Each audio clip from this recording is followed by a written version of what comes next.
नमस्कार। कहानी महामहिम में आप सभी का स्वागत है। आपके साथ मैं हूं चित्रा त्रिपाठी। और आज का दिन तो हिंदुस्तान के इतिहास के लिए कई सुनहरे अक्षरों को यादगार रखने वाला दिन है, क्योंकि पहली आदिवासी महिला द्रौपदी मुर्मू के रूप में उन्होंने हिंदुस्तान की कमान संभाल ली है। राष्ट्रपति के तौर पर आज उनका शपथ ग्रहण समारोह हुआ और यकीनन जो ठहराव, जो भावुकता, जो एक अलग तरह की बेचैनी और एक अलग तरह की तसल्ली उनके चेहरे पर, उनके भाव भंगिमा में थी, वो अपने आप में अद्भुत थी। वो तस्वीरें यकीनन हिंदुस्तान को गर्व करने का मौका देती हैं, वो हिंदुस्तान को नाज करने का मौका देती हैं, फख्र करने का मौका देती हैं कि एक लोकतंत्र के तौर पर दुनिया के तमाम मुल्कों के बीच हिंदुस्तान की पकड़ कितनी मजबूत है और लोकतंत्र का सबसे ताकतवर देश वो क्यों कहा जाता है।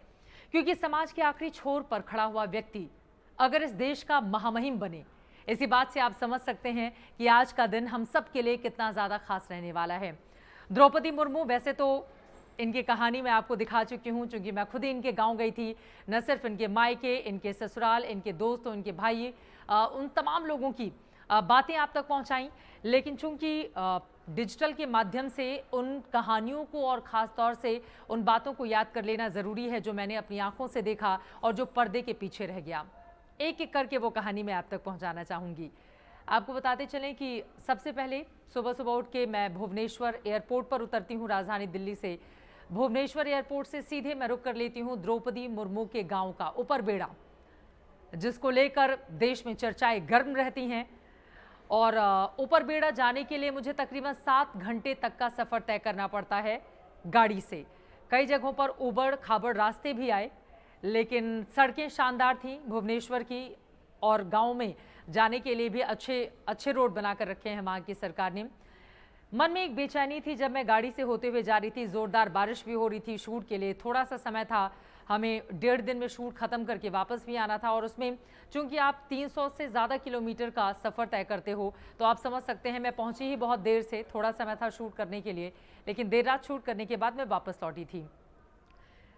सीधे द्रौपदी मुर्मू के घर का, उनके गाँव का, उनके मायके का पता पूछते हुए हम पहुँच जाते हैं पीले रंग के एक मंजिला मकान में, जहां पर कुछ लोग बैठे होते हैं। हम उनसे पूछते हैं कि क्या द्रौपदी मुर्मू जी का यही घर है, तो फिर एक महिला मुस्कुराती हुई जवाब देती है कि हाँ, यही घर है। वहां पर थोड़ी भाषाई दिक्कत होती है, इसलिए द्रौपदी मुर्मू जी के जो भाई हैं, उनके बेटे की वो पत्नी थी।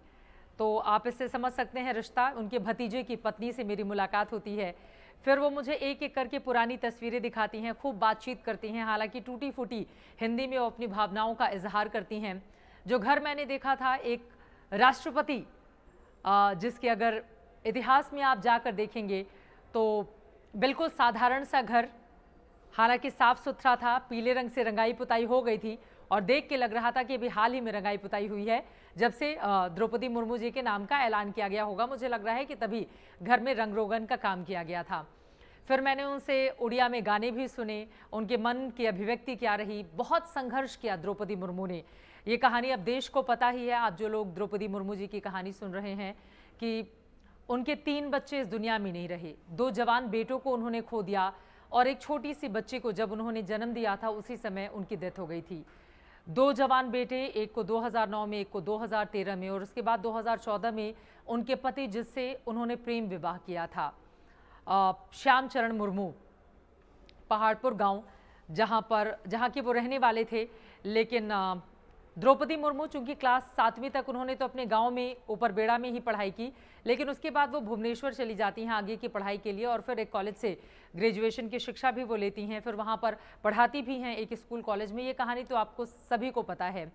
लेकिन श्याम चरण मुर्मू, जिन्होंने द्रौपदी मुर्मू से विवाह करने की ठान ली, क्योंकि दोनों के बीच भुवनेश्वर में ही प्यार हो गया था। हालांकि आदिवासी समाज में ये प्रचलित है, अगर लड़का लड़की एक दूसरे को पसंद करते हैं, 12 तरीकों से आदिवासी समाज में प्रेम विवाह होता है। और वहाँ पर अगर दूसरे हिंदू धर्म को हम देखेंगे तो मुझे लगता है कि कई मायनों में लड़कियों को ज़्यादा आज़ादी है। लेकिन द्रौपदी मुर्मू के मामले में ऐसा नहीं हुआ। उनके पिता इस शादी से खुश नहीं थे। उन्होंने पहले तो इनकार कर दिया।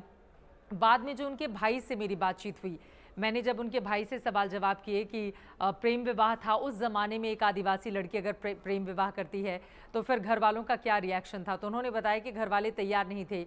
द्रौपदी मुर्मू ने अपने मन से विवाह किया। और उसके बाद जब उन्होंने मुझे जो जानकारी दी उनके भाई ने, हालांकि कुछ जगहों पर मैं देख रही हूँ मीडिया रिपोर्ट्स में ऐसी बातें हैं कि दहेज में उनको क्या क्या चीज़ें मिली, क्योंकि आदिवासी समाज में पुरुष को दहेज नहीं दिया जाता है। जो महिला होती है यानी कि जो दुल्हन होती है, लड़के वाले लड़की को दहेज देते हैं, ये वहाँ पर प्रचलित है।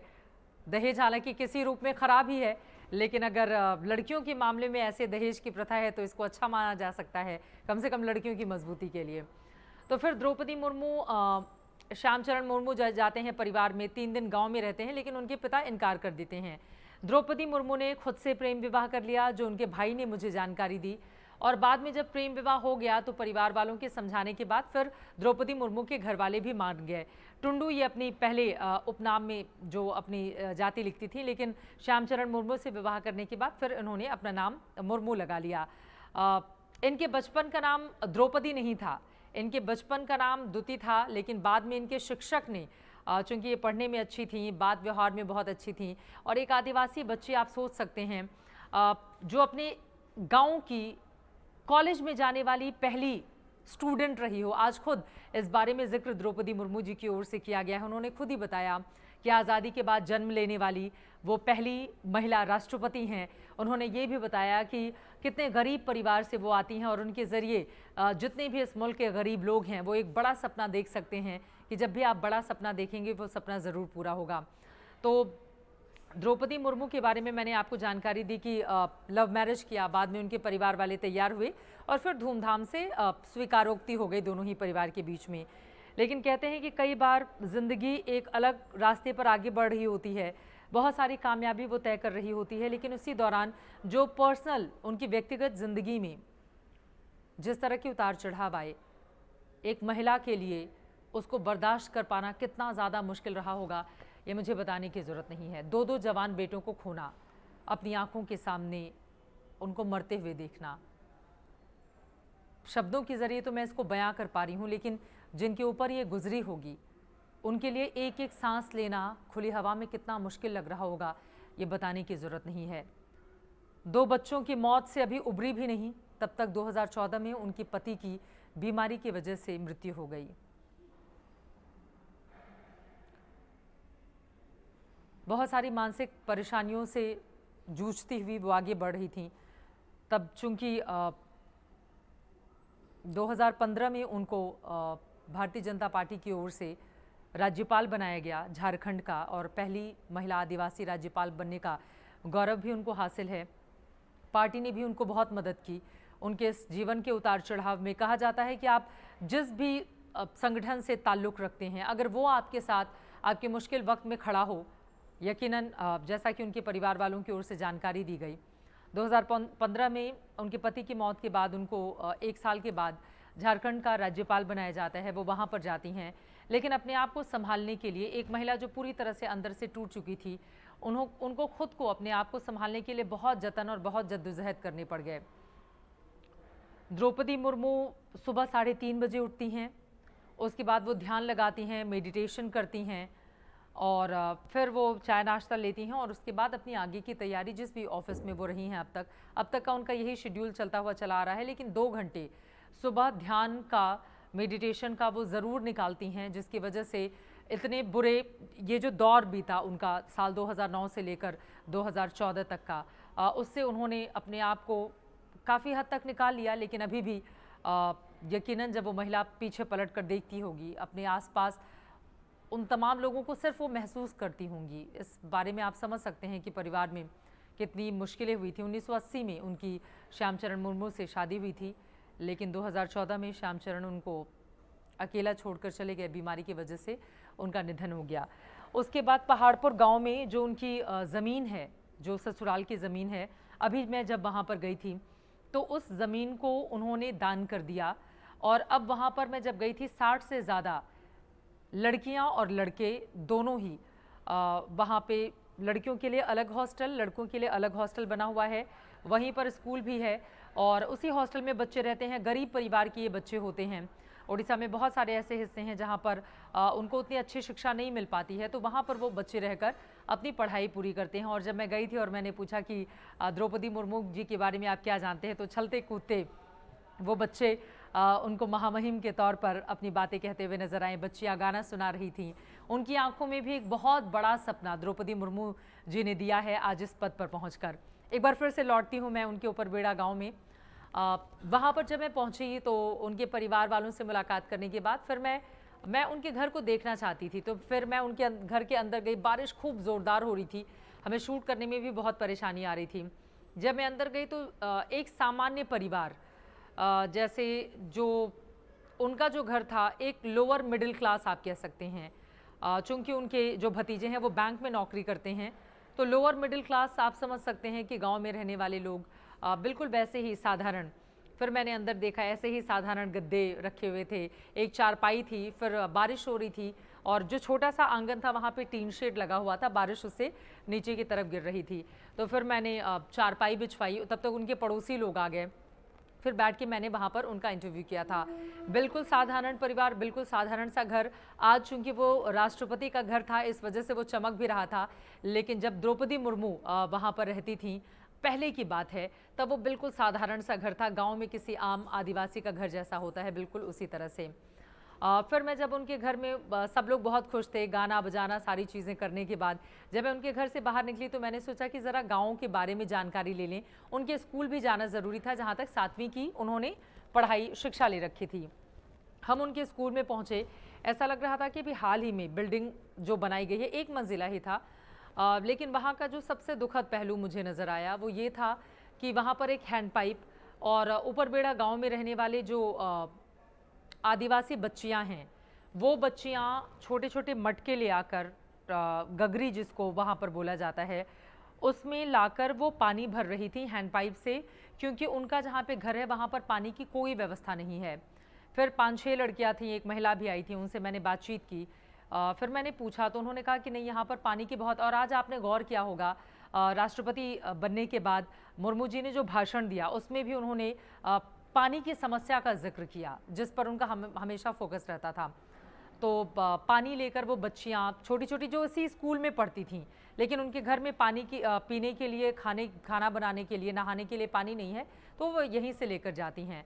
तो वो देख कर बहुत तकलीफ़ हुई कि इतने सालों के बाद भी अगर हमारे गाँव तक, ख़ास तौर से कुछ छोटे छोटे हिस्सों तक भी पानी की समस्या बनी हुई है और पानी के लिए इतनी दूर बच्चियों को चलना पड़ता है। जिस स्कूल में हम पढ़ाई करने जाते हैं उसी स्कूल में छुट्टी के बाद अगर हमें गगरी लेकर, मटका लेकर पानी भरने के लिए जाना पड़े तो ये कितना दुखदाई है। फिर मैंने उन बच्चियों से बात की, वो बच्चियाँ बहुत खुश थीं, थोड़ी उड़िया में बोलती हुई, अपनी भावनाओं को व्यक्त करती हुई, थोड़ी थोड़ी हिंदी बोलती हुई। फिर उन लोगों ने मुझसे गुजारिश की कि मैं आदिवासियों के उस हिस्से में जाऊँ जहाँ पर ये पानी की समस्या है। बिना देर किए मैं सीधे वहाँ पर पहुँच जाती हूँ। उसके बाद बहुत सारे लोग आ गए, आदिवासी, बहुत गरीब घर के लोग। देख के भी लग रहा था कि जैसे आप, संकट और संघर्ष होता है ज़िंदगी का आदिवासियों का, उनके पास इतनी सुविधाएं नहीं होती। उनको देखकर अंदाज़ा लगाना बिल्कुल मुश्किल नहीं था कि कितनी कितनी कठिनाइयाँ हैं उनके जीवन में। फिर उनमें से कुछ द्रौपदी मुर्मू जी के रिश्तेदार निकल आए, जो बड़े खुश होकर अपनी बातों को बयां करते हुए कि हम लोग तो बड़े खुश हैं। कुछ उनके क्लासमेट, मतलब जो उनके साथ पढ़ाई किया करते थे कक्षा 7वीं में, या कोई उनसे छोटा था, कोई उनसे बड़ा था, उन लोगों ने भी अपने दिल की खुशियां जाहिर की और सबने ये कहा कि बचपन से पढ़ने में वो बड़ी तेज़ तर्रार थी, इसी वजह से भुवनेश्वर में वो चली गई गाँव छोड़कर, क्योंकि उनको आगे भी पढ़ना था। जब उनके भाई से मेरी बात हुई थी तो उन्होंने कहा था कि द्रौपदी मुर्मू जी पढ़ने में बहुत अच्छी थीं, लेकिन द्रौपदी जी के 2 भाई, जिनमें से एक अब नहीं रहे इस दुनिया में, और छोटे भाई बोले कि हम दोनों का पढ़ने में बिल्कुल मन नहीं लगता था, केवल हमारी बहन ही तेज़ तर्रार थी और हम दोनों भाइयों का पढ़ने में बिल्कुल मन नहीं लगता था।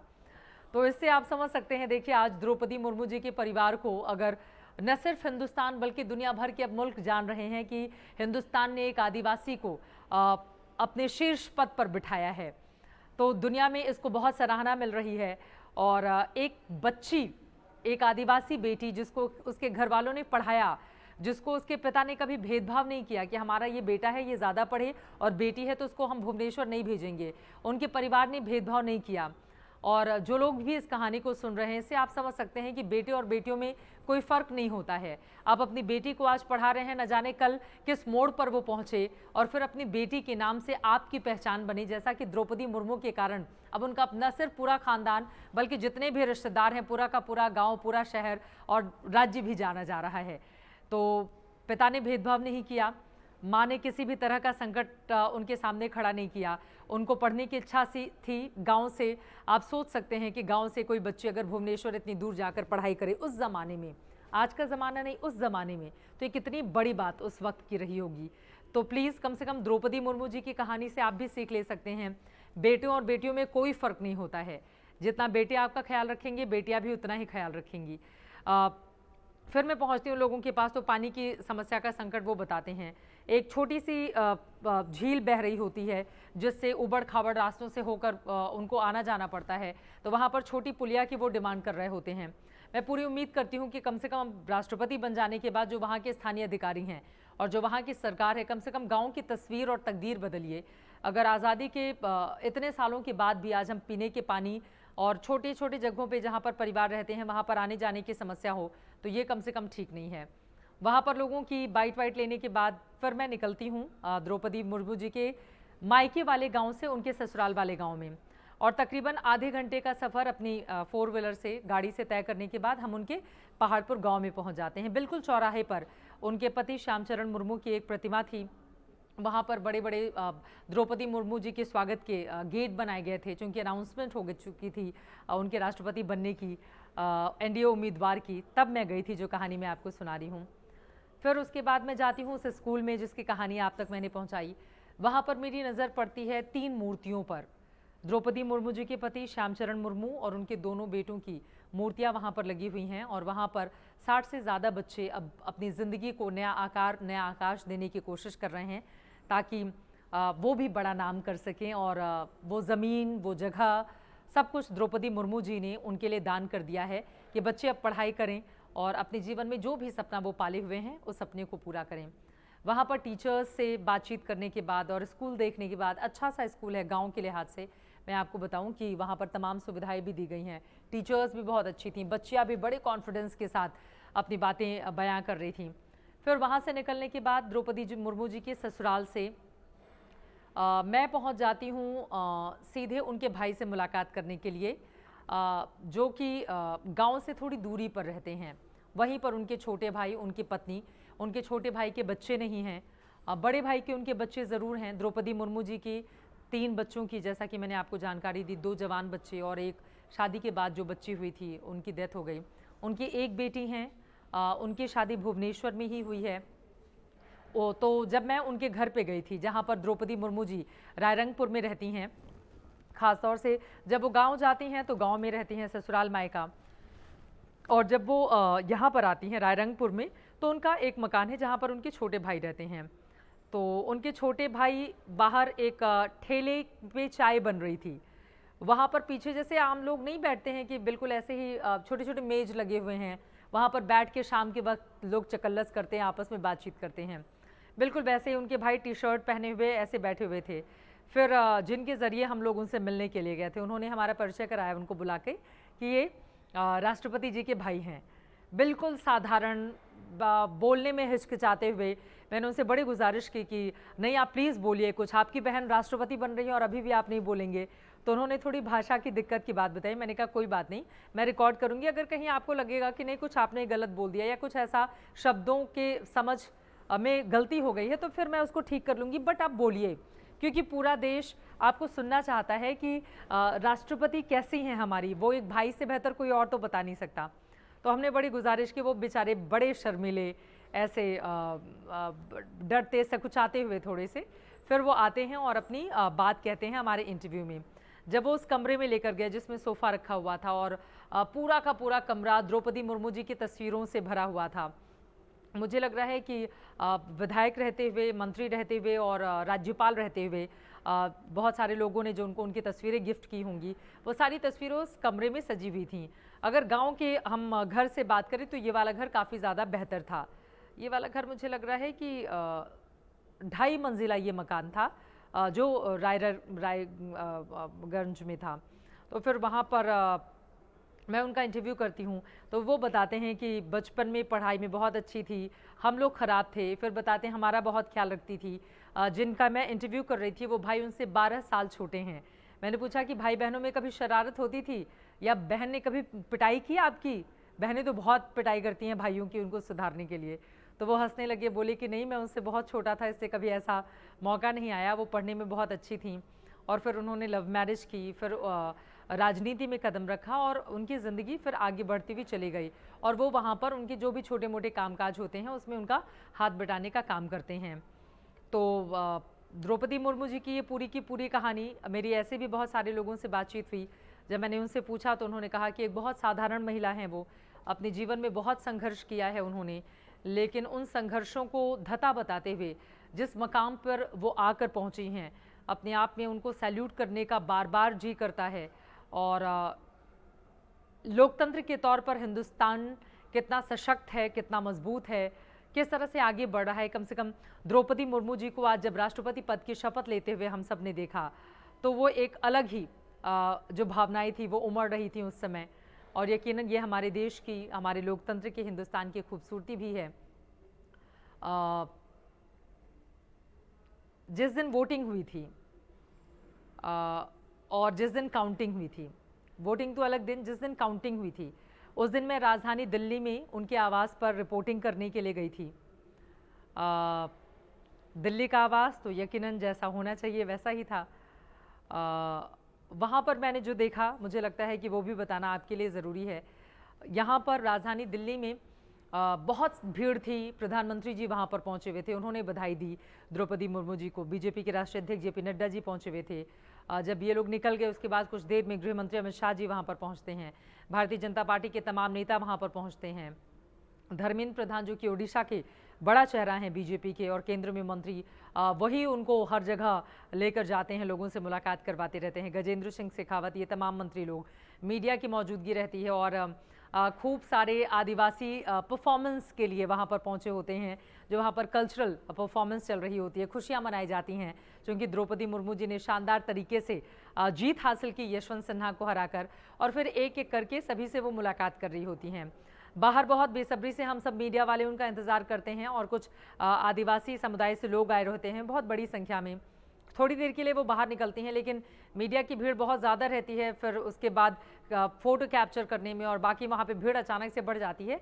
फिर वो वापस चली जाती हैं अपने कमरे में। देर रात तक ये सिलसिला जारी रहता है द्रौपदी जी के इस आवास में जो राजधानी दिल्ली में था। लेकिन अब आज से तो वो राष्ट्रपति निवास में रहेंगी, राष्ट्रपति का जो आवास है वहाँ पर रहेंगी। और वो कितना बड़ा और आलीशान है ये बताने की ज़रूरत नहीं, कई बार वो कहानियाँ आपने देखी और सुनी भी होंगी।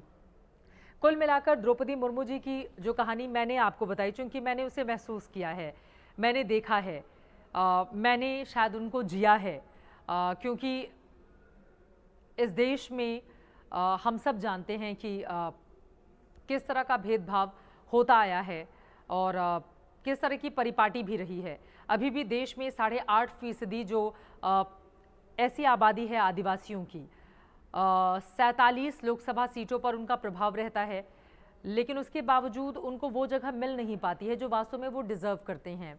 और बात सिर्फ इलेक्शन तक ही सीमित नहीं रहनी चाहिए, बात इससे भी ज़्यादा कि हर वर्ग को उसका प्रतिनिधित्व मिले। यकीनन द्रौपदी मुर्मू को इस पद पर देखकर आज हिंदुस्तान फूले नहीं समा रहा, हिंदुस्तान की छाती गर्व से चौड़ी हो रही है और हिंदुस्तान पूरी दुनिया को ये खास संदेश दे रहा है कि देखिए हमारे देश में क्या क्या बातें संभव हैं और कितनी आसानी से पूरा देश इस बात को न सिर्फ स्वीकार करता है बल्कि उस खुशियों में शामिल होता है और अपनी भावनाओं को अपने शब्दों के जरिए किस तरह से इजहार करता है। द्रौपदी मुर्मू जी की कहानी से जो 3 बातें हम सीख सकते हैं, पहला ये, जीवन में कभी भी पीछे मुड़कर उस तरह से मत देखिए जो आपके जीवन की बाधाएं बन जाएं।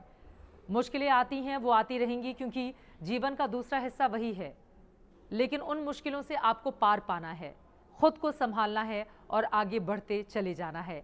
और ख़ास तौर से द्रौपदी मुर्मू जी की कहानी उन लड़कियों के लिए बड़ी मिसाल है। एक बहुत सामान्य परिवार, लेकिन उसके बावजूद वो गांव से निकलकर भुवनेश्वर का रुख करती हैं ताकि वो पढ़ाई कर सकें। वो पढ़ाई ही थी जिसके बलबूते वो राजनीति की दुनिया में भी लगातार आगे की ओर बढ़ती चली गई। बिना किसी फैमिली बैकग्राउंड के, कोई मजबूत परिवार में कोई इतना बड़ा नेता नहीं था, बिना उसके वो आगे की ओर बढ़ती भी चली गई। तो ये कहानी उनकी जो प्रेरणादायक है हम सभी के लिए, और इस कहानी से हम बहुत कुछ सीख सकते हैं। तो द्रौपदी मुर्मू जी को बहुत बधाई, महामहिम को बहुत बधाई, और उम्मीद है कि अगले जितने भी साल राष्ट्रपति के तौर पर उनको मिले हैं उसमें हिंदुस्तान के लिए एक बहुत बड़ी नई लकीर वो खींचेंगी और हिंदुस्तान उन पर फख्र करेगा, गर्व करेगा और हमेशा एक राष्ट्रपति के तौर पर, महामहिम के तौर पर उनको याद करता रहेगा। लेकिन आज से तो शुरुआत हुई है, धीरे धीरे देखते जाइए आगे आगे होता है क्या।